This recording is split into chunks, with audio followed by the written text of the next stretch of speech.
When Chloe arrived in our home, my mother effectively halved her affections. Chloe received the larger portion and I the smaller. You still have your father, she would justify, but Chloe has nobody. Thus, a natural preference for Chloe developed. Later, I reached a point where I no longer desired my mother's affection. Unlike her, I couldn't partition my love. I bestowed it all upon my new maternal figure. Mom informed me she couldn't attend my parent-teacher conference. Why not? I inquired, my voice trembling on the verge of tears. Didn't you promise you'd be there? Is a promise an absolute commitment? She retorted. Chloe's conference coincides with yours. Chloe, Chloe, Chloe, I finally erupted, shouting into the receiver. All you ever think about is Chloe. You haven't been to a single conference in 3 years, from elementary through middle school, and now I'm on the cusp of high school. My middle school parent-teacher conferences were all devoid of my mother's presence. This time, even my typically mild-mannered teacher, Ms. Rose, adopted a serious tone. Sarah, she emphasized, your mother truly needs to be here. With only 100 days until the high school entrance exams, your performance has been declining. I had confided in her 5 days prior, hoping she would finally give the matter some consideration. Yet, once again, she prioritized Chloe. Ms. Rose's voice, transmitted through the phone, was frigid and lacking in patience. Chloeus without parents. Isn't providing her with her aunt's care sufficient? Tears welled up, constricting my throat. Chloe's aunt is my mother, too. Why must I forfeit mine? He observed me with an inquisitive gaze. I retrieved a dollar bill for him, still possessing $200 in my pocket, accumulated from foregoing breakfast for months. My intention was to acquire some learning resources. Fortunately, I had consulted my mother the previous day, granting me time to prepare. I'm going to utilize this money to retain a temporary mother for the conference. The woman I engaged didn't instill confidence. Her makeup was excessive, and she leaned against the school's perimeter, meticulously counting bills, her perfume overly potent. Even upon the principal's arrival, she grumbled, "All this small change?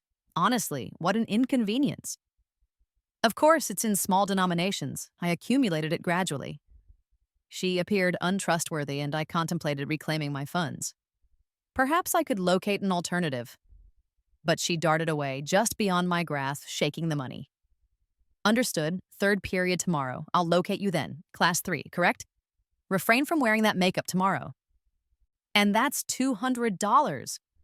Just as I was about to address her, the principal reappeared. He spotted the cash in her hand, inquiring if I was being subjected to extortion. No, I hastily replied. That's my mother.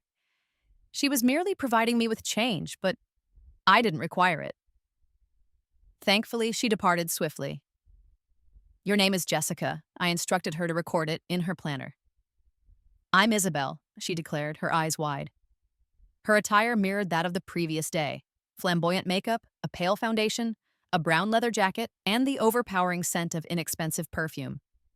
Only when she blinked those artificial lashes could one discern the beauty of her eyes.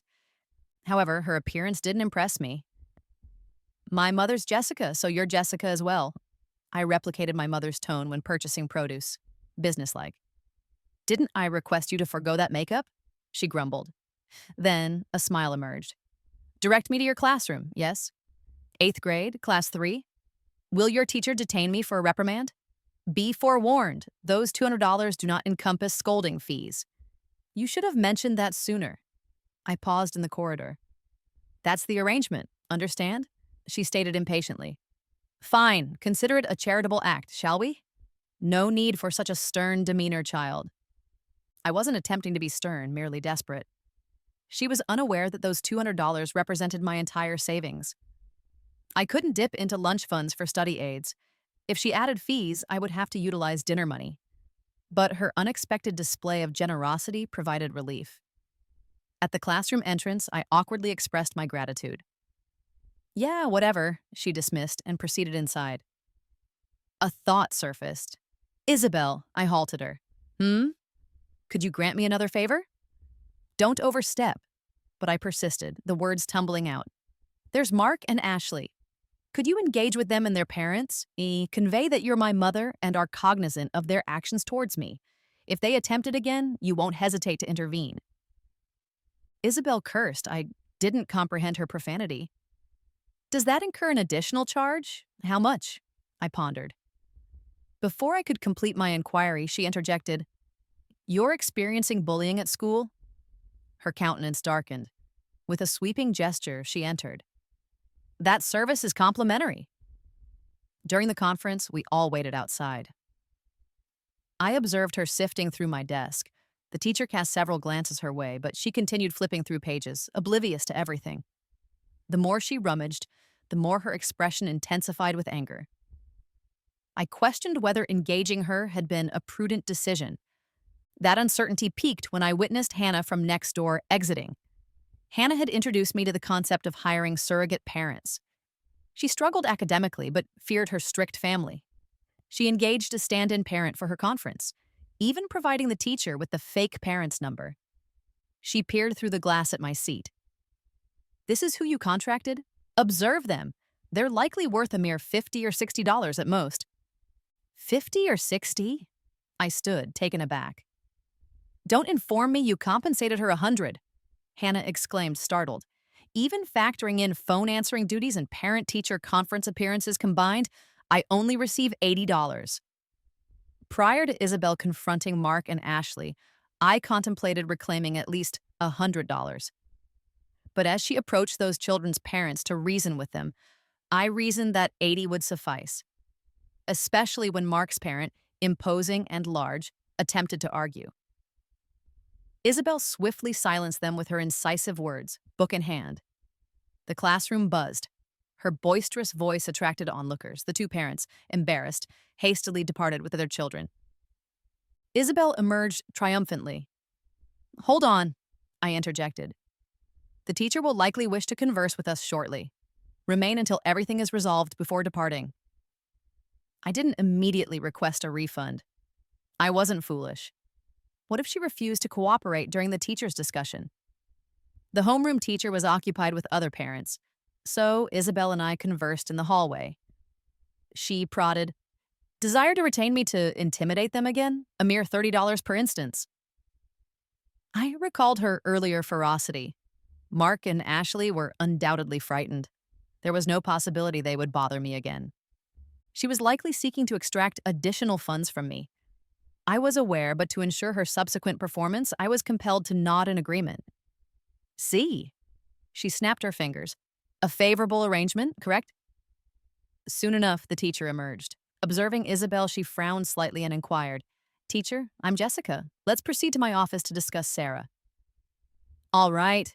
Gathering my books and notes, I possessed a premonition about what Isabelle intended to discuss with the teacher. I was even anticipating it to some extent. As Sarah's parent, bear in mind that a child's education is not solely the school's responsibility. Since Sarah joined our class, I've never encountered you, though I comprehend your busy schedule. She glanced at Isabelle's clothing, but the decline in her grades is substantial, from the top 10 to beyond the top 100. Aren't you concerned? The teacher perceived her as defiant, prepared to elaborate. But Isabelle flipped to open my books. I might not be attentive to Sarah, but her declining grades are unrelated to that. The teacher stared at her, likely shocked by such an irresponsible parent. But Isabelle tapped a page. Did Sarah inform you? It was the most defaced page in those marked-up pages. Every blank space and area between lines with formulas were filled with insults. Slut. Teacher, did Sarah display any of this to you, and not experiencing a breakdown, not impacting her studies? How resilient do you believe she must be? When I discovered her and informed her I was being verbally abused, bullied, I presented these pages to her. She'd seen them, but her response was nonchalant. All right, I'll address them at some juncture. Busy day. Can't you simply coexist with classmates? Why complicate matters? She was at a loss for words. After a pause, she finally inquired, You just... Clearly, she noticed Isabelle demanding answers earlier from those two parents. Isabelle interrupted her. Yes, I just performed an action any mother would undertake. But teacher, you? Did you fulfill your duties as an educator? We wouldn't require this specific conversation. She'd have adjusted emotionally, perhaps even reclaim her position at the top of the school. I debated whether to request a partial refund. Isabel had exceeded expectations, but it was costly. $100 would significantly improve my financial situation. She ambled on, mumbling, oblivious to my predicament. Your books are ruined. Acquire a new set? They wouldn't dare deface those. What kind of educator is your homeroom teacher? Isn't she accountable for anything? She wasn't entirely neglectful. She assisted others experiencing bullying, otherwise, I wouldn't have reached out to her initially. After persistent nagging, she relented to assist. But ultimately, she merely mentioned it vaguely during a class gathering. Immediately after, Ashley cornered me in the restroom. Little informant. Learn to tattle, huh? Yet be so indifferent towards me? She harbored a dislike for me. She frequently desired to meet my parents. They never appeared. In her perception, perhaps I was an abandoned child. A child not managed by their parents, therefore not by her either. So Isabel suddenly inquired, "Your mother's never attended a parent-teacher meeting? Is your mother deceased?" Because in the subsequent moment, someone was tugging at my sleeve. "Hey, Sarah." Chloe bestowed upon me a self-satisfied grin. "Who is she, anyway? Why are you associating with such ostentatious individuals? And why did she utter something negative about my aunt?" My cheek burned with abrupt pain. My ears rang. My mother, who's accustomed to physical labor, struck me forcefully. It will require time for me to recuperate from that. "Auntie," Chloe called softly. "Don't restrain me, Nora." My mother pulled me back, causing me to stumble. She glanced at the teacher apologetically and stated with a smile, "I'm deeply sorry, teacher. This child has always been unruly." I didn't anticipate her associating with outsiders and instigating trouble like this. "What are you doing?" Isabelle finally reacted, attempting to intervene. But my mother shoved her aside before she could approach. Isabelle, with her petite frame, was no match for my mother's boisterous, acrimonious words. My mother yelled at her, pointing accusingly. "I'm disciplining my daughter. Who are you to interfere? You wait, I'll summon the authorities and charge you with deception." "How much have you defrauded from Sarah? Where did you acquire the funds? Our family barely manages, and you're engaging someone to impersonate your parent? Where did you obtain the supplementary money? Are you engaging in indecent activities?" I remained dry-eyed following her slap, but witnessing Chloe standing there, arms crossed, observing me without a trace of empathy, that was excessive. I finally commenced crying, overcome with shame. My mother employed the harshest vocabulary against me. Meanwhile, the cherished darling she adored merely stood by, as if I were inconsequential. They had discovered Isabel was a hired parent. My mother had dragged me to the teacher's office. Isabel had even emitted a snort of laughter. "So your mom's not dead, huh?" That intensified my mother's ire. She yelled about summoning the police and having Isabel apprehended. "Go ahead," Isabel retorted. "Summon them and demonstrate what a mother you are. You're unaware your child is being bullied. And you call yourself a teacher, permitting this bullying to transpire on your watch? It's deplorable. I labored for those $200 and endured emotional distress, not appearing for your daughter's class gathering. Is it not permissible for her to engage someone else to attend? Sarah, look at the company you keep. How could she utter such things about your aunt?" Chloe interjected again, attempting to shift the blame back onto me. My mother naturally took the bait. "She cares, does she? This is likely what she desires to convey." My mother abruptly turned to seize my hair. "Nobody bullies others, only you. Why are you like this? And she's a year younger. Why isn't she bullied?" "But you are?" Associating with these types of individuals, it's no wonder you're being bullied. "Do teachers owe you anything? You don't learn effectively and it's the teacher's fault?" Isabel interrupted her. "You can spare time for your niece's meeting, but not for your own daughter's? Is this niece your clandestine child or something?" She moved to liberate my hair. "Release her, you piece of—" I had felt despondent when my mother labeled me as refuse, interrogating why nobody else experienced bullying like me. Even the teacher regarded me with pity. But when Isabel approached and tugged at my hair, somehow I discovered fortitude. It was as if all the suppressed frustration finally found an outlet. When my mother raised her hand to strike Isabel, I delivered a forceful shove. Even as substantial as she was, she stumbled backward. Auntie, Chloe rushed to catch her. Enough! I yelled, my scalp throbbing. What do you individuals desire? Continue fighting, persist until security arrives. Summon the police now. Stunned. No wonder she's perceived me in every conceivable manner. Dejected, insecure, yearning for a maternal touch, but my boisterous, argumentative nature, that vanished when Chloe entered our lives. The room fell silent. My mother regarded me, shocked and aggrieved. What is she aggrieved about?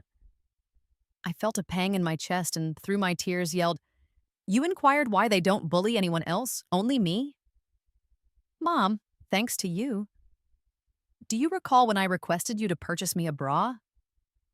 Not the aesthetically pleasing kind, the kind that bounces. The initial instance I felt self-conscious was during a physical education class where we were practicing a long-distance run. I was in the final group. By the time it was my turn, the finish line was thronged with classmates. I concentrated on the finish line and didn't notice my peers' derisive laughter. And then Mark, someone I barely knew, approached me, gesticulating exaggeratedly. Sarah, I'll refer to you as Rabbit. The rabbit that bounces when they run.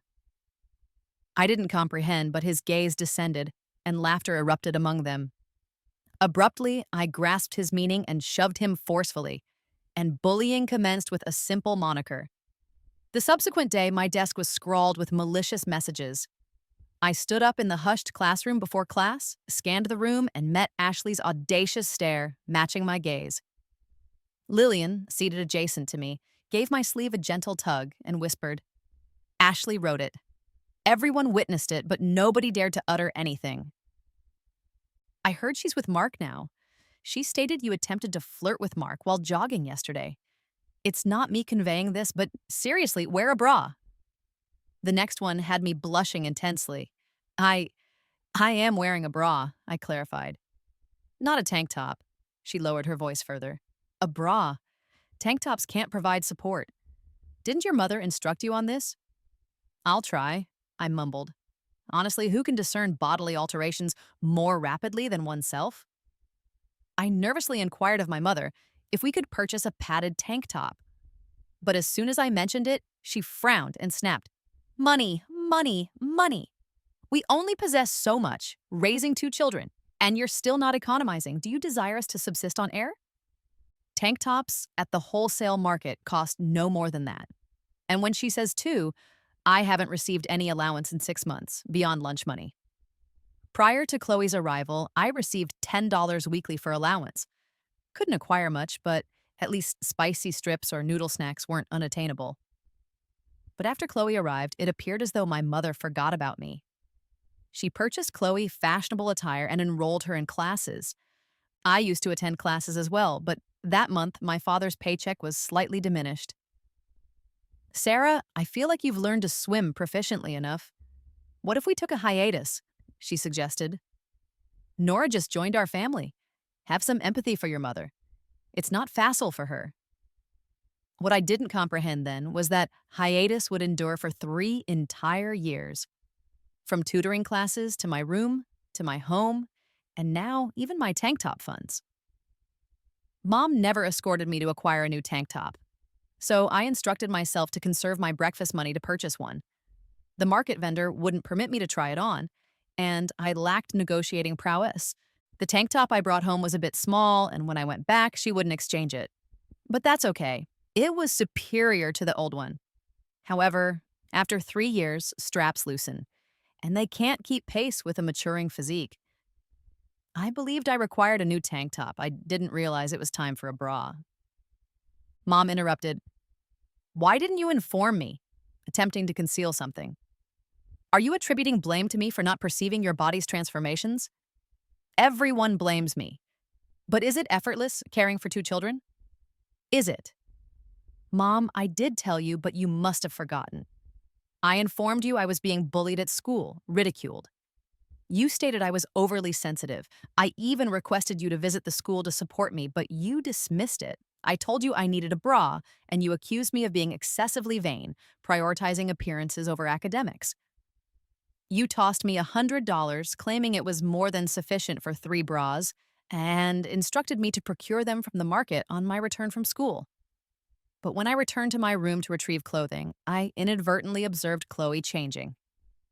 Mom, that well-fitted, likely costly bra on Chloe. Who purchased it? But Mom, why should I be required to knock to enter my own room? You've consistently instructed me to make concessions for Chloe. I relinquished to her you, my room, everything. When will you deem it sufficient? Please. Chloe stood nearby, tears glistening in her eyes. She likely didn't anticipate this to rebound on her. Sarah, do you perceive me in this manner? Do you ever harbor concern for Auntie? Did you notice? I don't even possess a mother now. Can't Auntie treat me a little better? Mom's partiality is undeniable, yes, but occasionally her points possessed merit. Sarah lost her parents, and that insecurity compels her to cling to any semblance of warmth. So even when she subtly attempted to drive a wedge between my mother and me. But I comprehend what truly matters is my father and mother's actions. Regrettably, Dad is uninvolved. He occasionally lamented about Mom expending excessively on Chloe, but if Mom gave him the cold shoulder, he'd simply acquiesce. And my mother? Numerous times I ponder if she doesn't merely favor Chloe, but genuinely dislikes me. Why else would a mother not cherish her own child, but favor another's? She shouldn't be the one to morally judge. Chloe, in all honesty, was her favoritism ever just a little bit? It can only accommodate one individual for supplementary classes. She stated, since my grades were satisfactory, why not permit you to attend them? Because boarding fees were more economical, she desired to enroll me in boarding school, but you required security, so you remained at our residence. Throughout these years, 4 parent-teacher conferences annually, she attended yours consistently. Even at the same school, she never ascended to see me. Because she informs your classmates she's your mother. She's apprehensive I'll disrupt it or inflict emotional distress upon you. Just once, if she'd advocated for me, even once. How can someone perpetually on edge, fearing potential bullying from classmates, ever concentrate on feeling remorse for her? Everyone's wronged you, huh? I knew, irrespective of my current pronouncements, she would never acknowledge her errors. In the 4 years, she never realized. Who would have envisioned someone actually defending me? Are you even a mother? The office erupted in gasps. My mother, discovering an abrupt outlet for her fury, slapped back. Summon someone! Summon someone! The homeroom teacher frantically placed a call. If security can't manage it, summon the gatekeeper. Quickly, they're fighting. The situation was resolved. The 8th grade headmaster intervened with my mother. Ordinarily, he couldn't have restrained Isabelle. But upon glancing at her, he hesitated. Isabelle, he called out. Then Isabelle suddenly froze, behaving strangely. She released her grip on my mother's hair, stood motionless, eyes downcast, uttering not a word. That is, until the headmaster called her name again. Teacher Paul, she mumbled, so softly it was barely perceptible. My mother intended to utter something, feigning superiority for a fleeting moment, but then refrained when Chloe tugged at her sleeve. It made sense. She could unleash tantrums in front of my homeroom teacher without restraint, but couldn't afford to tarnish her image before Chloe's headmaster. Just like that, Chloe dared to assert she wasn't biased. My mother had intended to summon the police. She claimed she was merely disciplining her daughter, but Isabelle assaulted her. You summon them. I'll summon them too, I declared. I'll report you for domestic violence. You're siding with them? My mother wailed. How could you betray me in this manner? The school wouldn't permit them to summon the police. After considerable back and forth, matters were suppressed. Sarah, irrespective of the rationale, you deceived the school and your parents. The facts are indisputable. We're recommending a 7-day suspension. Return home and reflect, the headmaster stated. My mother escorted me away. She ambled ahead, arm in arm with Chloe, conversing and laughing.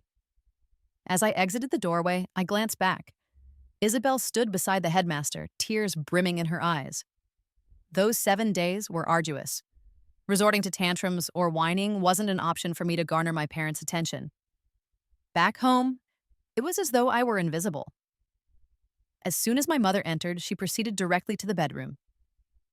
Naturally, Chloe followed closely behind. Soon, I heard my mother sobbing within. "How did I end up with a child like this?" she cried. I relocated my belongings to the study, but hadn't even unpacked my books when Chloe barged in. With a stern countenance, she stated, "Don't remain here. I'll exchange the bedding in my room and you can reside there. You're the rightful inhabitant of this house." "Why?"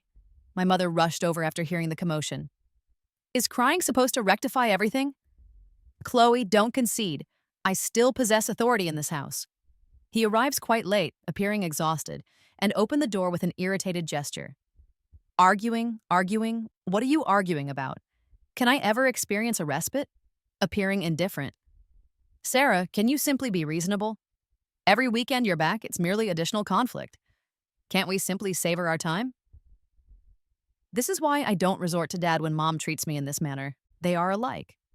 One favors the other, while the other disregards everyone as long as appearances are maintained.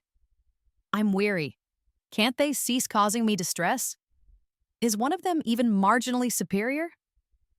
No, they're equally inadequate, equitably inept at parenting, equitably unqualified. "What kind of expression is that?" My mother snapped again. Fine. You assert I'm biased? I'll demonstrate what genuine bias entails. Refrain from interacting with her for the subsequent few days. If these 7 days don't compel her to acknowledge her error, I'll ensure she does. But how detrimental could it become? More severe than presently? What? Cease providing me with sustenance? Disregard me? Evict me? Could it truly be more extreme? I won't permit it any longer. I won't permit myself to experience this sensation. I won't permit myself to feel like a visitor in my own dwelling or implore my mother's affection like a canine. I won't permit myself to feel like a mendicant, hoping she'll attend a parent-teacher conference, only to be unequivocally rejected. "What are you doing?" my mother exclaimed. "What do you believe you're doing? Attempting to abscond or something? Where do you intend to go?" His grip felt like iron clamps on my wrist, constricting tighter. "Aren't you too mature for these infantile antics? Your mother merely uttered a few words. She's your mother." "Shut up," my father interrupted my mother. I observed tears welling in my already swollen eyes. "When do you ever assume responsibility? Now I can't utter a word to her. You've consistently compelled me to portray the antagonist, haven't you?" Dad looked down slightly. "From this point forward, you and Chloe will alternate with the spare room. To be equitable."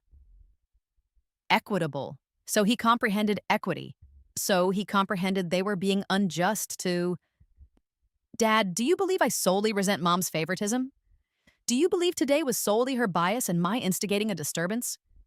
Can you cease merely attempting to maintain tranquility?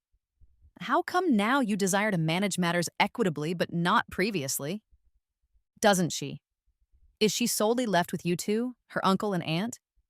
Is that why you adopted her? Are you attending to your own child before hastening to raise another's? Was there solely one room in our dwelling? Isn't the study intended to be a guest room for her? Why permit her to encroach upon my space?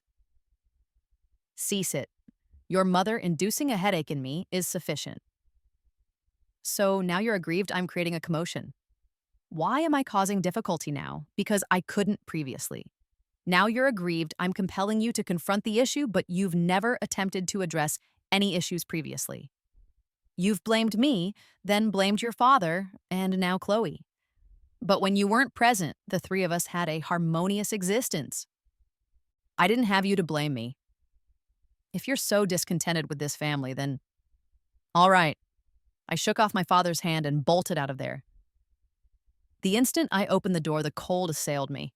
I departed without retrieving my scarf and gloves. I wasn't intending to return for them. Behind me, my mother yelled, "Depart! If you leave, don't ever return, you callous entity." But gradually their voices diminished. Even in the city, winter nights feel particularly frigid and desolate. The adjacent stores were open. Their lights, whether dim or luminous, spilled out, but there were scarcely any patrons. I had nowhere to go. School's on hiatus today and I can't return home even if I could. I'm supposed to reflect on my actions for 7 days. Even if I gained entry to school, they'd expel me. I possess only $20 on my person. Grandma's residence is in another city. Granny and family would merely side with Mom and assert I'm being unreasonable. Passing store after store, all closed for the night, I ambled a considerable distance before reluctantly ducking into a 24-hour fast food establishment. $20 might only procure me a cup of coffee here. But contemplating tomorrow and the subsequent day, I steeled myself, sat down, and shook my head when the server inquired if I desired to order something. After a while, I composed myself, retrieved a book from my bag, and commenced completing homework. A considerable duration elapsed until I heard someone tapping on the table. Looking up, I observed a bent, slightly coarse finger. Following up the arm, I discovered a vibrant countenance and a pair of sparkling eyes. "Well, did you get evicted?" she inquired. Perceiving my dazed, bleary expression, she stated, "Don't recognize me. Isabelle, the parent you engaged." With her attired in this manner, it's no wonder I didn't recognize her. Isabelle's customary leather jacket must have been discarded somewhere. She was donning the restaurant's uniform, and without makeup, she resembled a college student working while pursuing studies. No, perhaps even younger than a typical college student. I comprehend. No wonder she insisted on donning makeup to my final parent-teacher conference. Without it, anyone could discern her youth. "Planning to sojourn here for the night?" she inquired. I remained silent. At school, she'd defended me, certainly, but I still recalled that instance she requested $200 to attend my parent-teacher meeting. "I'll permit you to stay tonight," she stated. "I'm off duty now, merely going to change. Are you accompanying me or what?" Gripping my pencil tightly, she swiftly gathered her belongings and proceeded towards the door. She turned and glanced back at me one final time. "Coming? If not, I'm departing." The other servers cast glances our way. "And what precisely do you do?" My suspicion flared. "Does Teacher Paul know you?" She chuckled. "I'm here to abduct children. Are you accompanying me or not?" And it didn't possess any heating, but it was immaculate and orderly. Perceiving my expression, she smiled. "Don't mind it. If you dislike it, I can deposit you back at the restaurant." I didn't reply, eyes alighting on a battered desk with peeling paint. On the desk was a solitary book, an examination preparation guide. "You're a high school student?" I inquired. "Taking orders while in high school?" "I'm preparing to sleep. What about you?" "All right, hop in first and warm the bed for me." I blinked. I heard her mumble when I was half asleep. "Your old grades." I concede I've declined, but my old grades were merely satisfactory. I voiced my thoughts aloud. "My grades were superior," she stated. "Back then, I was at the apex of the entire school, from Class 8, Grade 3. I understood. Class 8, Grade 3 was consistently the top class. No wonder Teacher Paul recognized her. The apex of the school's photographs would be on the photo wall. Every teacher would remember. But witnessing the former top student back in school engaging in mischief, Teacher Paul must be incensed. He might even have reprimanded her, which would elucidate why her eyes were reddened back then. I desired to inquire what she was currently undertaking. She resembled a college student, but what college student peruses high school entrance examination materials? "I don't pursue studies anymore. I gained admission to high school, but didn't attend." "Why didn't you attend?" "Because my family favors males over females. So, extending assistance to you feels akin to aiding a kindred spirit. Ah, not truly. Your folks are greater jerks than mine." When I believed Isabelle was some ordinary working adult, I felt wary of her. But realizing she's merely a dropout striving diligently to study, my wariness dissipated. "Student," she ruffled my hair. "I'm 5 years your senior, an adult, a working adult." She attired herself swiftly and informed me I could sleep in. "I'm departing. If you leave, remember to secure the door. I left a key in the drawer." I comprehended why she'd be departing so early. She mentioned juggling 3 occupations. One at the electronics factory, another at the restaurant, and freelancing for gigs like impersonating a parent or serving as a cat sitter. If you can attend school, who wouldn't desire to? Yesterday was emotionally charged. I acknowledge I'm still somewhat fatigued. So, after she quietly closed the door, I relapsed into a profound slumber. Honestly, I still possessed numerous inquiries for her. What did Teacher Paul convey to her after our departure? Was she distressed over forfeiting a teacher's esteem? Why did it appear as though she wasn't hastening my departure? The sound of knocking roused me. The knocks on the door were brief and urgent. Open up. Don't feign absence. I know you're within. The wailing from outside was as distinct as day. You ungrateful child! Amassed your wealth and disregarded your parents, huh? Observe this ungrateful daughter. Who's outside? Are they seeking Isabelle? Attempting to approach the door for a peek. But while I was dressing, I heard pounding on the door. Just as the door was forced open, my shoes were finally on. We locked eyes. He was a burly man, likely in his 50s. Behind him was a woman of similar age, likely his spouse. She was the one hurling insults earlier. The final individual to enter was a man in his 30s, not exceedingly robust in appearance.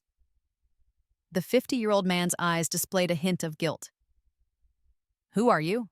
Where's Isabelle? Apologies, did we arrive at the incorrect location? We heard Isabelle resides here. She's our daughter. There's no Isabelle here, I stated. You've mistaken the individual. The man donned an awkward smile. The three of them commenced backing away. Apologies regarding the door, signifying they weren't going to compensate for it. Of course, I'm not going to request them to. With the prevailing circumstances, it's preferable if they simply departed swiftly. I held my breath, anticipating their departure, but unexpectedly, the 30-year-old man abruptly stepped back. Then, he flipped open a workbook on the table. Isabelle, sitting in the police station. Is it a location where my mother and father and Chloe, the three of them, dined together with subdued lighting and a cozy ambience?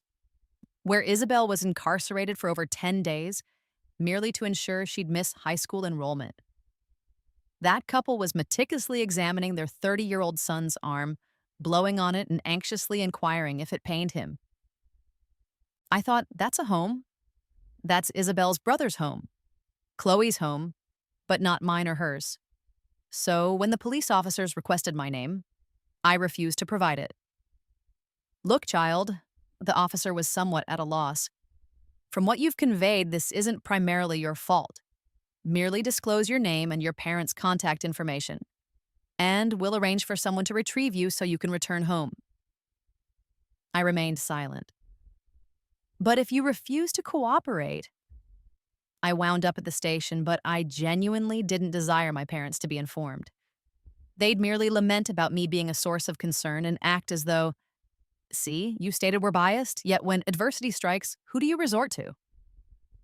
Even though all I did was attempt to safeguard Isabelle Salcha's possessions.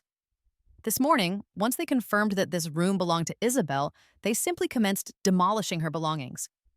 Then they overturned her bed. When they discovered an Anna-card and I realized they were attempting to pocket it, I instinctively lunged and bit the man's hand, and he reflexively flung his arm. Thief! I shouted, while seizing the card, running and yelling to the individuals outside. Summon the police! It's a burglary! Everyone adhered to their narrative. I asserted I suspected them of breaking and entering. They claimed I was the thief. Why else would a stranger be in their daughter's room? I still wouldn't speak. My silence only concluded when Isabelle appeared. She glanced at the family of three, then at me. Would she believe I meddled excessively? Fortunately, she approached me. Her name is Sarah, she stated. She's my sister, temporarily residing in my rental. And I am the one whose rental was vandalized. They are my parents and brother. With that, nobody truly needed to remain at the station any longer. That family, as arrogant as they were in the rental, were equally obedient now. But their obedience only persisted until we exited the station. Isabelle's brother obstructed our path. Give me money, he demanded, eyes fixated on my pocket, appearing determined not to depart without cash. I disregarded him and slipped the card into Isabelle's hand. Isabelle regarded her brother expressionlessly. It was the lunchtime rush, thronged with people. Isabel's mother and father exchanged a glance. Without warning, they sat down, wailing with a rural inflection. Oh my God, why did I give birth to such an ungrateful child? Look, Isabel's mother shouted. My ungrateful daughter, Isabelle. Isabel stated, There's no necessity to shout. I'm not affluent and I won't provide you with any money. Just as her mother was about to wail again, You cry again, Isabel warned. I'll disrupt my brother's dates, crying that my mother defrauds people. Her tears consistently succeed. Believe me, no respectable girl would marry into our family. In our village, everyone comprehends. If you have a girl, you're burdened with supporting the entire family. I dare you. Anyone in town will corroborate it. Isabel's mother stood up, pointing indignantly. I observed you studying. If you don't provide me with money, I'll come find you during your college entrance examinations. She gloated, anticipating Isabelle's yield. Go right ahead, Isabel retorted. I'm fine with that. Anyway, studying for 2 years provides me with more opportunities than cramming in one. Mom, can't my brother afford that? I heard men can still father children past 40. I don't care. I won't be getting married anyway. Back at Isabel's rental, I desired to assist her in repairing the door, but she shook her head and waved me off. Ascend onto the bed. Go, go, it's freezing. I'll have to acquire ointment for you, won't I? Obediently climbing onto the bed. At the doorway, Isabel, concerned about soiling her coat, merely wore a thin sweater. She was shivering while reassembling the hinge. Fortunately, it can be rectified, she stated.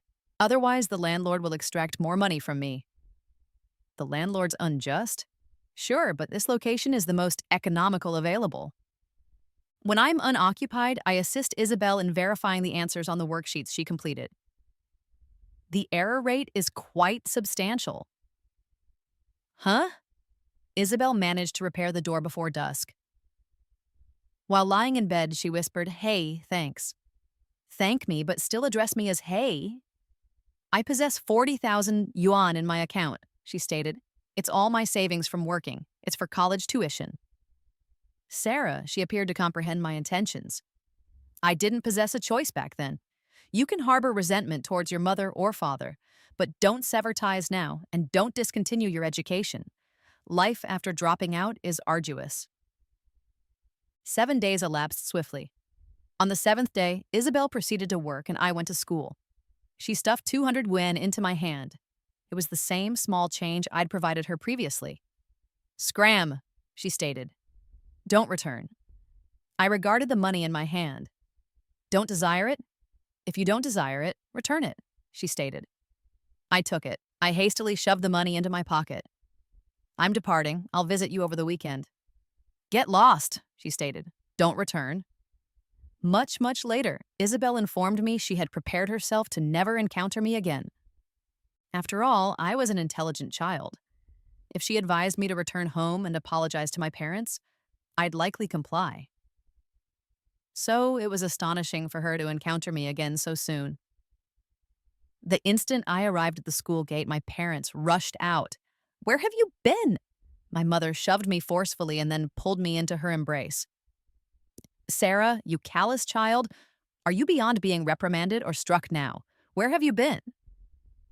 It was the initial instance my father appeared at my school. He lowered his head, avoiding the inquisitive glances from my classmates. All right. I used to ponder, with Chloe present, my mother's favoritism and my father's neglect. How could I ever compel them to care about me? Initially, I didn't entirely succumb to Chloe. The day Chloe arrived, I had a mild cold. I lay on my freshly made bed, sulking. Mom, I desire to sleep in my bed. I'm not accustomed to this one. Mom, I feel so dreadful. Mom. I was summoning her, sobbing softly. I had a fever of 100.4 degrees F, not exceedingly high, but Mom was concerned. Dad went to retrieve Chloe. She remained by my bedside and never departing, but later she became increasingly biased towards Chloe. Chloe would cry when she observed my favorite cola chicken wings. She'd state her mother used to prepare them too. To avoid reminding Chloe of her lost mother, mine ceased preparing cola chicken wings for me. If Chloe observed Mom embracing me closely, she'd become silent. Eventually, Mom rarely displayed affection for me in front of her. I frequently contemplated, should I inflict harm upon myself too? Should I attempt diverse methods like Chloe to garner Mom's attention? Would that compel her to care about me again? One night, I showered with cold water for an extended duration. I developed a high fever, and Mom was concerned, but the subsequent day, Chloe sustained an injury too. Mom escorted her to the hospital, and I thought, why? Why must I strive so arduously for the maternal affection that should rightfully be mine? Now, long after I ceased deliberately harming myself, I finally comprehend. That's how it transpires. The adage is accurate. The squeaky wheel gets the grease. Regrettably, I'm no longer a child and I don't require the milk. Previously, any modicum of affection from her would compel me to forget everything that transpired. But today, I'm unaffected. Mom stated she summoned the police. She stated she couldn't discern indications of vagrancy on me. I must have possessed a destination those 7 days. She desired to summon the police and investigate who abducted me. You're only stating that because you guessed correctly, I retorted. Dad instructed her to cease. It was embarrassing. But she disregarded him and dragged me to my grade 8 teacher, Teacher Paul. She disregarded appearances any longer. She requested Teacher Paul for Isabelle's contact information. When Isabelle appeared, she regarded me helplessly. You little scamp, you certainly know how to instigate trouble. I felt embarrassed. Teacher Paul assured my mother that Isabelle is a virtuous child and harbored no intention of abducting me. When Mom observed Isabelle, she paused, then stated, "A virtuous child? Virtuous children don't adorn themselves with makeup like that. Speak up. Was little Sarah led astray by you?" "My child?" I interjected. "I'm your child. What do you intend by stating she abducted me?" "There's a limit to false accusations, correct?" I stated, "Mom, I do desire to return home, but is there a place for me there?" "What do you intend by stating there's no place for you?" "I thought you possessed solely one daughter," I inquired. "Isn't there already a daughter in your dwelling, Mom? It's class time. Do you comprehend how many individuals will eavesdrop with your boisterous voice?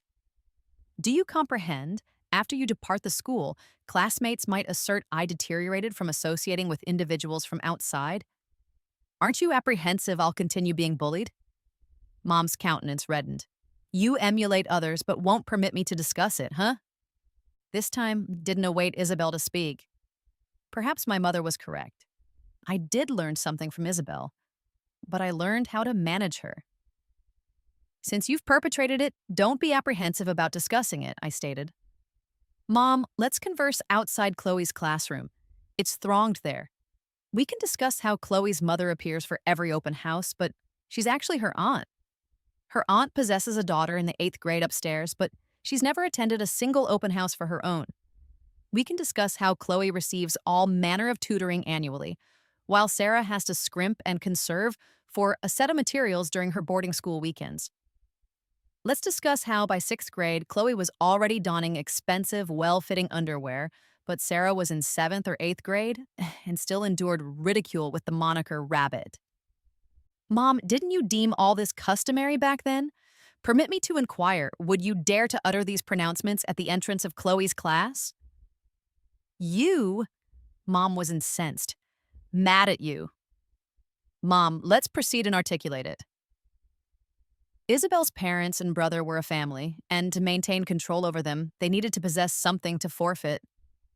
Isabelle's brother was akin to that cherished porcelain. You couldn't risk shattering it. It's the same with my parents and Chloe. "You?" Dad yanked on Mom. "Is this how you treat Sarah?" "Cease feigning, Dad. You witnessed how Mom treated me. You weren't oblivious, were you? From this point forward, don't deposit my living expenses into Mom's account. Merely provide the funds to me," I informed my father. "If you don't, I'll come to your office and retrieve it. After all, everyone possesses their vulnerability, correct?" My parents departed, and so did Isabelle. I informed her I'd locate her when I'm unoccupied. "Why seek me out?" she mumbled. "Aren't all your issues resolved?" My homeroom teacher stated I was truly something. It was the initial instance I witnessed an educator cursing at me. She stated Class 8 of the third year was excessively diminutive to accommodate someone like me. I simply relocated my desk and chair outside.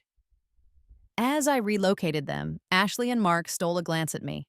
When they observed me looking, they swiftly averted their gaze. I surmised my audacity had disseminated among my classmates. I proceeded from room to room, inquiring if any class would accept me. If no one consented, I'd simply inquire again. Why not? The school wasn't going to expel me. When you cease caring, even the air you inhale seems more invigorating. Ultimately, it was the grade head, Teacher Paul, who located a class for me to be in. Thanks to your commendable grades, he stated. I knew he had once genuinely esteemed Isabelle as a student. When Isabelle couldn't attend high school despite her exceptional examination results, it was perpetually a source of regret for him. There are all manner of parents, he stated, but irrespective of your familial circumstances, never relinquish yourself. Of course, I replied. Dad, adhering to my directives, commenced providing me with the funds directly each month. Amusingly enough, I resided even more comfortably than previously. I heard that Mom persisted in enrolling Chloe in tutoring and extracurricular classes, but all of that was inconsequential to me now. There was just this one instance when my father was tardy in providing me with the money. I went to locate him at his office. He descended and escorted me to the nearby KFC, ordering an entire family bucket for me. Sarah, he stated, if I severed ties with you, would you never seek us out again? You know, I regarded the bucket. Dad, I haven't had a family bucket in a considerable duration. When I was diminutive, you stated it wasn't salubrious and didn't permit me to consume it, promising I could consume as much as I desired when I matured. I adored family buckets back then. I couldn't await maturation. If I relished it excessively, you'd occasionally permit me to partake, once every 6 months or so. Then Chloe arrived, with her piano and dance classes. She had to manage her physique, so no fried food. Mom stated if I consumed, Chloe would desire some too, so Mom didn't permit me to have any. Let's see, how many years has it been since Chloe joined our family? Why didn't you inform me? Dad inquired again. Contemplate it, Dad. Did I genuinely never convey any of this to you? He paused, realizing he'd disregarded too many of my pronouncements. I never informed you, I stated with a bitter smile. In life, there are too many instances like this. For such a trivial matter, I didn't deem it imperative to inform them. I observed Dad's eyes, reddening. Dad, I stated, now that I'm matured, can I have all the family buckets I desire? He ordered several more than I could ever consume. I abruptly realized evoking their remorse wasn't exceedingly arduous. No, it wasn't remorse, it was regret. When they realized they might forfeit me for good, they commenced regretting it. At least Dad regretted it. I accepted this month's living expenses from Dad, but Dad, I ceased relishing family buckets a considerable duration ago. On weekends, I frequently went to see Isabelle. You are so vexing, sis, she sighed. I have to labor while you have the luxury to unwind. Can I accompany you at work? I inquired. Take me with you. Who would dare take you? You're under 18. But occasionally, she would escort me along when she labored at the tea shop. I'd sit in a corner, quietly perusing. When she distributed flyers, I'd seize a stack and hasten to distribute them at the subsequent intersection. Can't you concentrate on your studies? She reprimanded mildly. Aren't your examinations approaching in June? Isabelle had her university entrance examinations. I was on hiatus. She didn't permit me to acquire a bouquet, so I brought a bottle of water, awaiting outside her examination hall. It transpired everyone was distributing bottled water. I observed her conclude one examination after another. When they were all concluded, I finally inquired, How'd you perform? I'm proceeding to the preeminent university, she replied. Gotta establish a commendable precedent for you. So I inquired softly, Can you cheer for me at my examinations? Before my examinations, Dad visited my school again to deliver the materials I required. Thanks, I stated. Do you have your examination room confirmed? Dad inquired. How about your mother and I escort you tomorrow? No need, I replied. Any time is acceptable, but let's not disrupt my examination tomorrow, okay? After concluding my initial examination, I spotted Isabelle immediately. After the final test, she stood outside, clutching the most substantial bouquet. Isabelle forewent work to be present solely for me. No way I'd work, she declared. Your diminutive jumble of an examination surpasses monetary compensation any day. That year, both Isabelle and I concluded up where we desired to be. Isabelle relocated to another city. Before she departed, she straightened my collar and stated, "Little girl, I'm going to take flight now. You labor diligently to ascend even higher, too." In high school, I scarcely had time to contemplate that family of three. It wasn't until some middle school companions who were cognizant of the past casually mentioned it to me. They stated Chloe's extracurricular classes weren't renewed. She lamented to her companions, asserting, "My parents are conserving for my college, so they've curtailed my expenditures."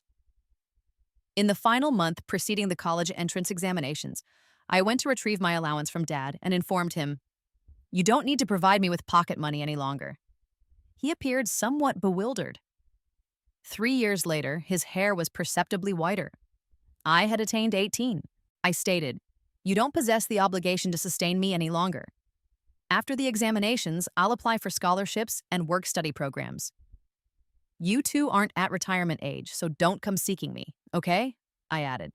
"The pension will be divided between Chloe and me. I'm not like you individuals. I'm exceedingly equitable." The day preceding the college entrance examination, Isabelle contacted, insisting on perusing a photograph of my admission card. "Why?" I inquired. "You're not intending to come observe me undertake the test, are you?" "Are you deranged?" she typed on her end.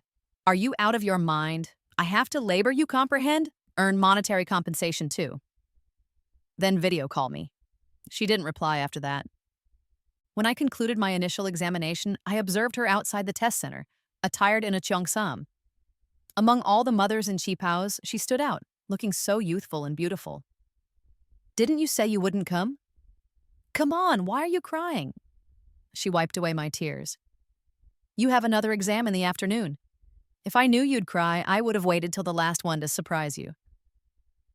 She was there at the last exam too, wearing a light blue qipao. She stood gracefully. A classmate's mom asked her, "Are you Sarah's sister?" "Oh, your Sarah has such good grades.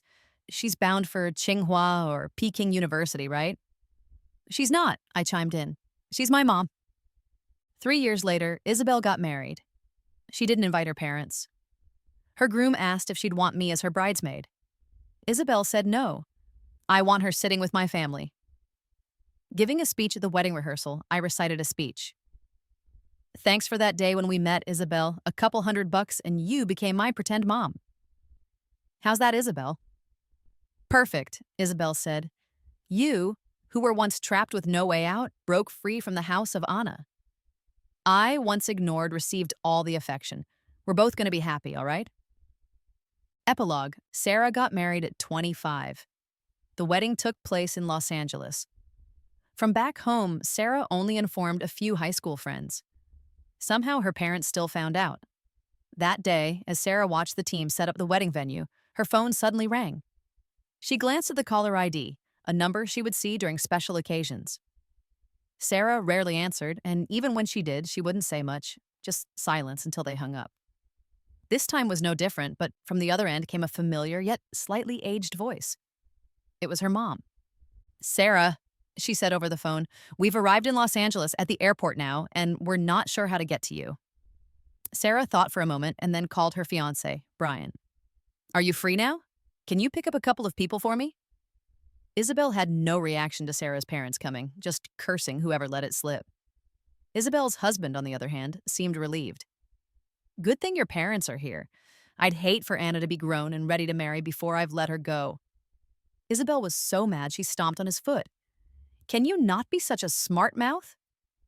Anna, Isabelle's daughter, was the flower girl at Sarah's wedding. Sarah wanted to laugh but held it in. Brian took the parents to a cafe. It was a place Sarah arranged. She didn't want them at the wedding or visiting the venue.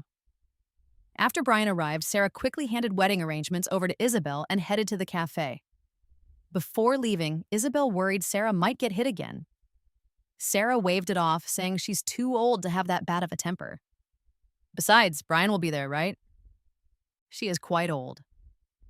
When Sarah pushed open the cafe door, she saw the three of them sitting in one corner. They were about to get married, yet this was Brian's first meeting with their parents. Even aware of Sarah's rocky relationship with them, Brian was visibly on edge, sitting there like a school kid. Sitting beside him, Sarah asked, "Why'd you come?" They hadn't seen each other in ages. The last time was when Sarah graduated college. She had some free time and visited her grandma. The old lady, knowing their family issues, insisted on calling her parents. But when they arrived, not a word was exchanged. Sarah just had a meal and left quickly. Now they looked the same, like blurred faces from her past, the kind you wouldn't call for help even during hard times. "We just wanted to see you, Matt," spoke up. It was strange. Her dad originally turned a blind eye to their household's favoritism, but after Sarah fell out with Jennifer, he tried to mediate between them. He assumed Sarah would still talk to him after ignoring Jennifer, never considering why, once Sarah stopped taking allowances, she ignored him too. He was just being all emotional. "Sarah, I missed your teenage years, but I can't miss your wedding. If no one told us you're getting married tomorrow, who's going to walk you down the aisle? Who'll take the parents' seats?" They talk like Sarah can't get married without them. Sarah gave a cold laugh, ignoring their words, and asked, "It's a long way from home to Los Angeles. Are you and Chloe okay being here on your own?" The name Chloe has been a sore spot for years. Sarah knew why she cut ties with them. They did too.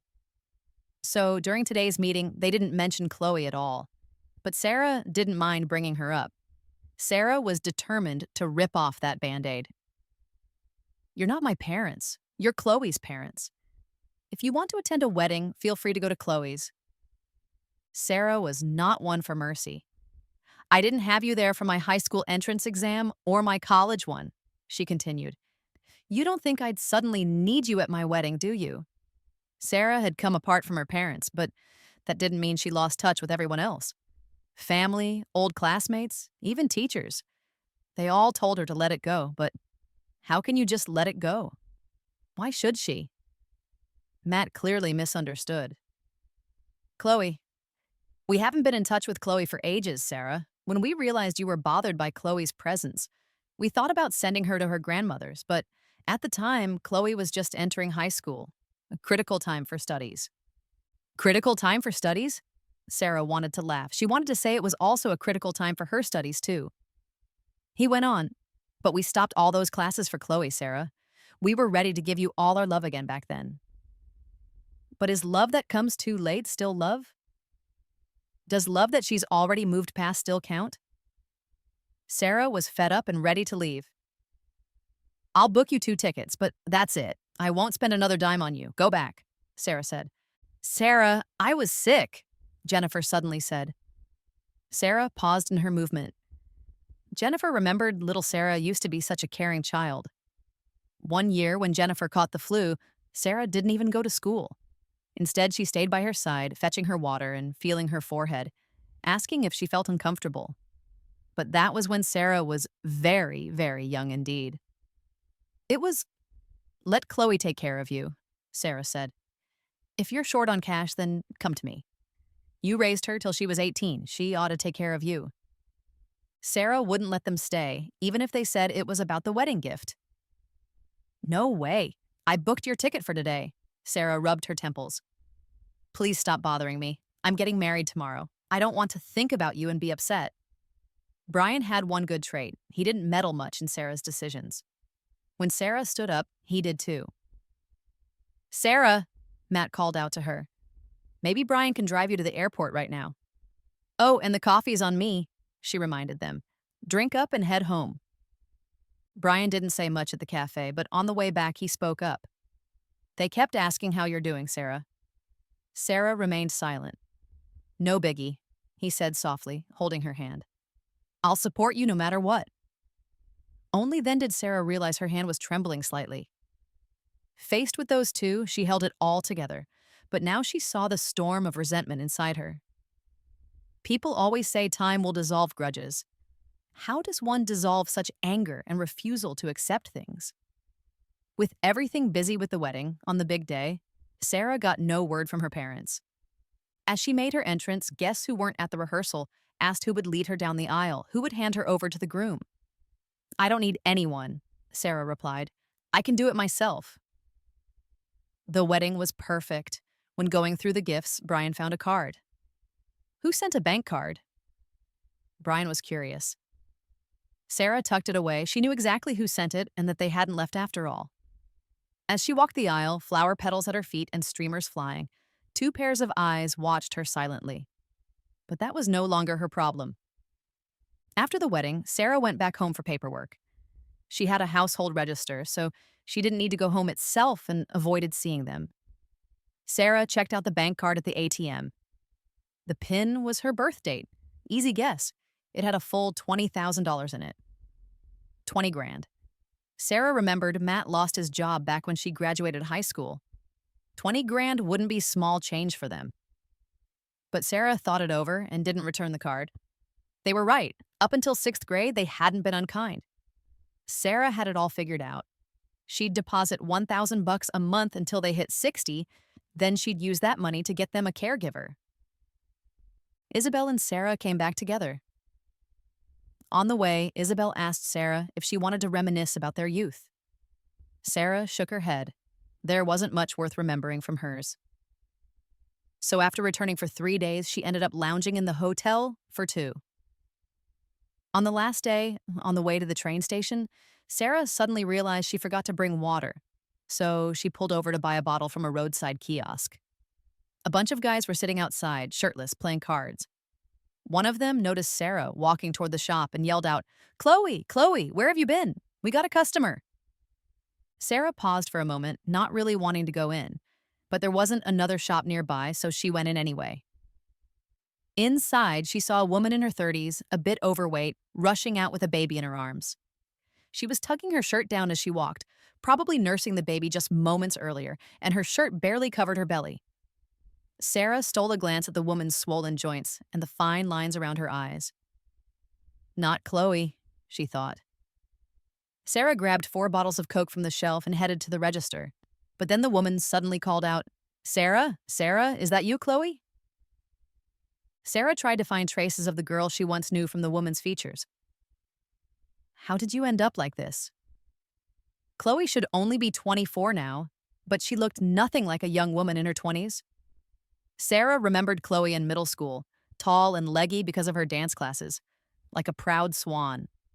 She had taken both dance and piano lessons and valued her delicate hands and slender figure more than anyone. No wonder Sarah didn't recognize her at first. When a chat, Chloe asked, it seemed like everyone thought after some time had passed she should have learned to let go, like the past would all just drift away. Nobody remembered that snowy night she had stormed out, or how lonely she felt with all the bright lights around. Nobody remembered her racing toward the finish line, only to be met with mockery from her whole class. Chloe, however, was set on stopping her, holding a baby in one hand while gently tugging on Sarah's sleeve with the other. Just one hand, but Sarah felt it weighing down like 1,000 pounds. The men playing cards outside were already glancing their way, and her voice, rough and low, said, "We're grown-ups now, Chloe. Our kids will soon be as old as we were then. Is there really anything we can't get past?" Yes, there was, Chloe thought to herself. I'll never get over it for the rest of my life. She couldn't get past the 2 people she was most closely related to, let alone someone like Chloe. But Chloe seemed eager to chat, going on and on about her life after Sarah left home. Sarah, on the other hand, was absently staring at the Coke bottle in her hand. She was so bored she actually started reading the ingredients. Sarah did want to just leave, but seeing those rough guys at the door, she didn't want Chloe to yell after her, with her husband's fierce look. Who knows if it would turn into an altercation? Sarah thought she'd wait for Brian and Isabelle to notice she hadn't returned and come looking for her. And Chloe's first sentence of all her stories was, "Sarah, my life is ruined." Sarah shuddered instinctively. Chloe's story went in one ear and out the other. Sarah scanned the bottles and snacks on the shelf, occasionally picking up a bag to inspect it. Turned out Chloe wasn't just reminiscing. Just like Sarah held grudges against her, Chloe also harbored resentment toward Sarah. How funny. What did she have to resent about Sarah? Sarah, she said, you won the day you ran away from home. I knew you'd won. I used to wonder why I wasn't my aunt's daughter. She clearly loved me, and I liked her so much too. At first, I didn't intend to take away the motherly love that belonged to you. You said I was pretending to be pitiful, but what else could I do? I was living under someone else's roof, only capable of hoping for a little sympathy from them. Sarah suddenly remembered the afternoon she'd asked Isabelle to come as her parent for the meeting. That afternoon, Chloe stood there watching Sarah lay bare her difficult past. How similar it was to today. Only this time, it was Chloe bearing her soul. I don't understand. Why, no matter how much I tried to win over your parents, their hearts were still with you? Chloe's voice grew more agitated. Sarah tried hard to think. When were her parents ever only focused on her?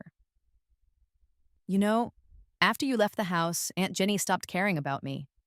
Uncle Brian and Aunt Ginny started fighting all the time. We had a good home, but because of you, it turned miserable. Aunt Ginny initially protected me, but 3 days after you left, she cleared out the study, telling me to move out and live there. She said it was your room and you would need it when you came back. 5 days after you left, when they couldn't find you anywhere, they decided to wait for you outside our school. The school didn't allow them in, so they waited at the gate. My classmates saw Aunt Jenny and Uncle Brian and asked me why my parents were waiting at the school gate, not acknowledging me. Do you know how I got through those days? Sarah didn't know about Chloe's struggles, but remembered her own. Those days she was studying in Isabelle's little room. When the cold made her hands freeze, she hid them under the covers, only pulling them out for 10 minutes of homework before quickly tucking them back in. On the 8th day after you'd gone, you finally showed at the school gate. I thought things would be normal again, that Aunt Jenny and Uncle Brian would go back to being themselves. But Sarah knew what happened next. She refused to go home with Jennifer and the others, determined instead to demand child support from them. Sarah asked for quite a bit of money. Almost every time Matt got paid, Sarah would take a slice of it. Because of that, Matt ended up giving less money to Jennifer and spending less on Chloe. Sarah had heard that Matt eventually cut off Chloe's art classes. Chloe no longer took piano or dance classes. From what Sarah heard, Chloe complained about it to her classmates. Sarah didn't expect Chloe to be this resentful. Chloe said, "They said they were saving for your college tuition, but did they ever think about me? I'm not as good in my studies as you. If I want to get into a good high school or college, I need to be a specialty student. But they stopped my art classes in junior high. Do they know what that means? If they're not going to take proper care of me, why bother adopting me in the first place? Why give me everything and then take it away?" "What do you mean, give an inch, take a mile?" Sarah asked. "So they didn't just cut your art classes, but also your education path?" Chloe fell silent. Sarah knew her parents weren't the best, not to her or to Chloe, but she felt Chloe had no right to complain. Her parents treated her better than their own daughter. They didn't provide Sarah with as many privileges, so why should they continue supporting Chloe's art? "Are you their biological daughter? Did you save their lives?" Sarah said. "Sarah!" Chloe shouted, frustrated. Her husband, who was playing cards outside, glanced in to see what was happening before returning to his game. Sarah was bored, taking pictures of the shelves. "If they weren't going to be responsible for me, why did they adopt me?" Chloe continued. "After you left, everything was about you. I've compromised so much, but they got mad when my grades slipped. They said if it were you, you'd just work harder.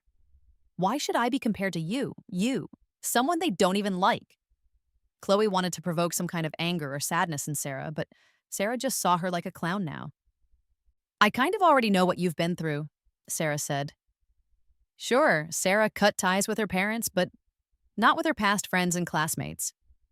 People knew her story and shared it with her. Sarah didn't do well in her high school entrance exam. Maybe Chloe got influenced by this too, barely scraping into a vocational school. Chloe even asked their mom to sign her up for dance or piano classes again, hoping to switch to a college prep class, but Matt was about to lose his job and there wasn't much money to spare. Exam prep for arts is way more expensive than normal tutoring anyway. When Sarah went to get money, her dad was always sighing. Chloe put all her hopes on their mom. But before any decisions were made, Chloe started dating, This is why people say kids need lots of love. If you don't give them enough, don't be surprised when they seek it elsewhere. This was true for Sarah and true for Chloe. That boyfriend led Chloe into all sorts of wild activities: racing cars at night, hanging out at internet cafes, meeting all kinds of people. Chloe's view was skewed. She said since Sarah left, their parents only focused on reconciling with Sarah. But according to Sarah's sources, their parents actually tried hard to address Chloe's relationship issues. Sarah heard they met with Chloe's teachers a few times to discuss it. She didn't know the details, but it couldn't have been as dramatic as her own story. Despite their efforts, Chloe had a huge fight with them. She felt they were irresponsible, especially after her mom refused to enroll her in classes.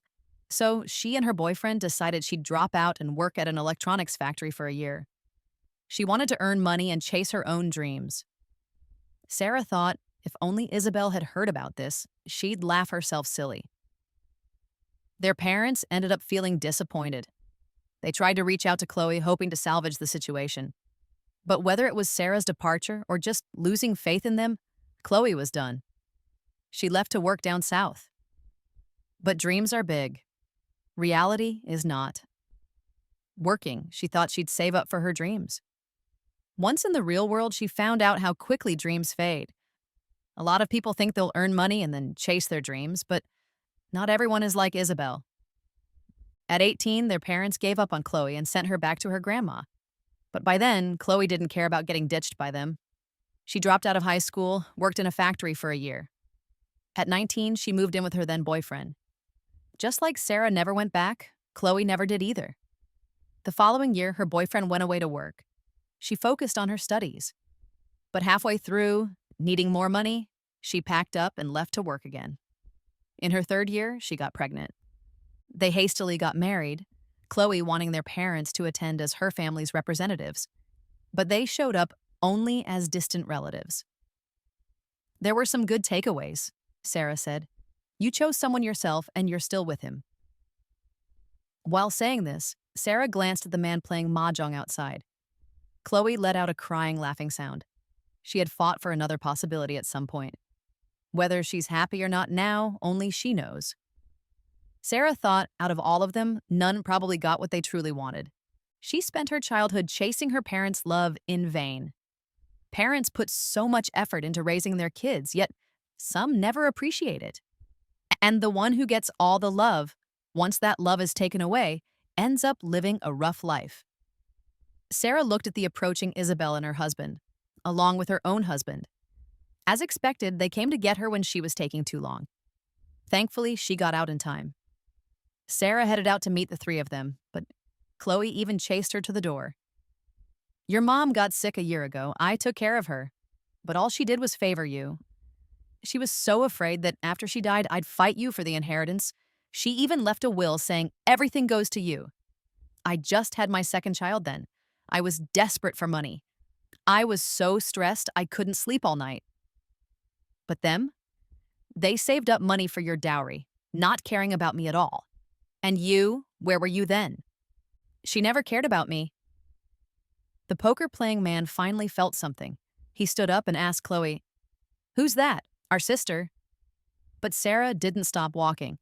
Even after hearing about her mom's illness, she kept going.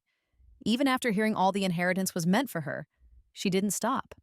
She just kept walking towards her real family. They got in the car, shut the door, and drove off. Nobody said a word on the drive until Isabelle broke the silence. Sarah, was that Chloe? Sarah nodded. Isabelle clearly heard what Chloe said. After a pause, she said, maybe Sarah's parents really know they were wrong. Wherever the money is, that's where the love is. Sarah closed her eyes. You don't get it either. It's not that they realize they were wrong. They're just old, scared I'll treat them the way they treated me. They're more scared of me abandoning them, leaving them with no support in their old age. If they could have another kid, and if Chloe were obedient and nice, they'd have no regrets. As she spoke, Sarah lowered her head and started fiddling with her phone. Isabelle asked what she was doing. Looking up the number for the business bureau. I saw 2 bags of expired snacks on Chloe's shelves, thinking of reporting it. Brian was shocked. Really? She's already having a rough time. But Sarah thought, what does her rough time have to do with me? Did I make her life this way? Did I give her this life? She dialed the business bureau. Yeah, I just bought stuff from that little store. I want to report it, asking for compensation. Yes, I heard it's triple the amount, or at least 1,000 bucks. So make it 1,000. After they promised a thorough investigation, Sarah hung up. We probably won't cross paths again, but in this one encounter, I don't mind adding insult to injury.